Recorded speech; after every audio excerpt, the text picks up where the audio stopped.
In this podcast and YouTube, we discuss the divine feminine, Heavenly Mother, as we find her in the scriptures, the priesthood as it relates to both men and women, and the temple.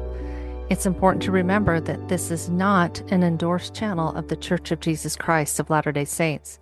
The thoughts I share here are personal, stemming from my own experiences, opinions, and research. I speak as an endowed, temple-worthy woman who researches and is dedicated to following Jesus Christ and honoring my covenants. With that, let's begin. So the title of this episode is a riff off of Daniel Peterson's article, Nephi and His Asherah. This was written in 2000 for the Journal of Book of Mormon Studies. This is where I was first introduced not to Mother in Heaven or the fact that she was known to the Israelites and forcibly removed, but to the existence of text in the Book of Mormon dedicated to her. She was known to Lehi and Nephi, and that Heavenly Father was introducing or reminding us of the Holy Family. In this text, 1 Nephi 11:22, Nephi testifies that the tree and its fruits are the love of God.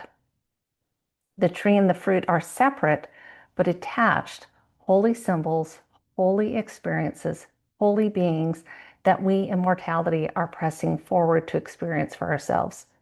This is what makes my approach to the divine goddess, the Holy Mother, and our Heavenly Mother so distinct. I do not separate her from Jesus Christ. This, in my opinion, is where most people often digress and lose the essence of who she is. For us, at least in this mortal life, the command and direction to their heavenly parents' children is to keep our central focus on the Son, their Son. The wickedness does not lie in searching for our mother. It is in separating Jesus Christ from her, even more so than separating her from her eternal companion. My deep dive research into the Old Testament and accompanying apocryphal text bears this truth out time and again. The Old Testament scribes and powers that be were removing essential and holy truths from the temple and from the people. In the Holy of Holies were symbols of the Father, the Mother, and the Son. Around 623 BC, they removed the Mother, the menorah, from the gold-lined Holy of Holies and placed her in the room just outside in the Hekal, plunging the Holy of Holies into darkness and, by extension, the people. Loss of light and truth always have darkening, detrimental effects. To gain power over a people or over a sex like women, you take away their identity.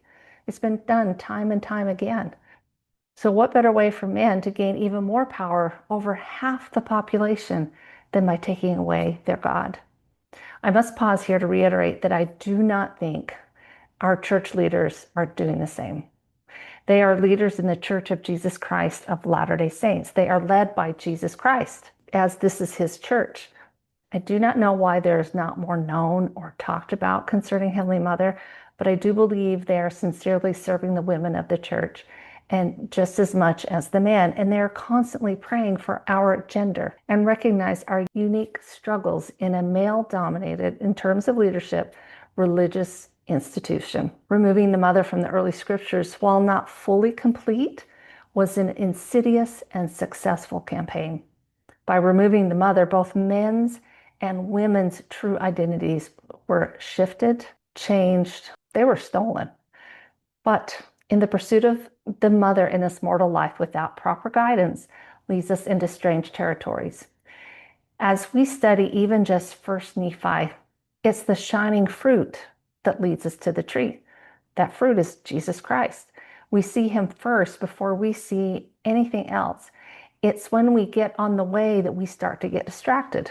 Large and spacious building, people mocking, the nice looking clothes, the filthy waters, all of it.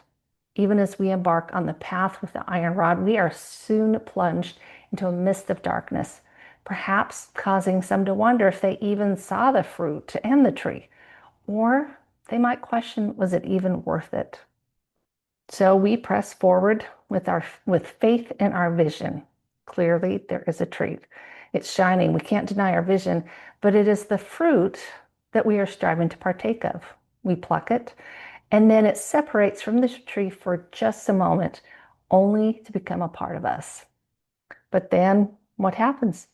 In Lehi's vision, we are given to understand that we are to remain by the tree, even after partaking of the goodness of Christ and whatever else eating of the fruit symbolizes. Some of us choose to leave the tree. That symbolizes not only leaving Jesus Christ, but leaving the mother. To me, all of this demonstrates that when we come closer to Jesus Christ and stay near him, we are also close to mother, the feminine divine. They aren't separate journeys. I believe Jesus taught us this in his mortal lifetime, as recorded in the New Testament. He was a radical, not only in his general gospel teachings, but also in how he included and was deferential to women, especially his mother. She is the epitome archetype, along with Eve, of our Heavenly Mother. For some of the same reasons he spoke in parables to people, he was subtle and cryptic, referencing not only Heavenly Mother, but also the integral role of women in the gospel and their eternal roles.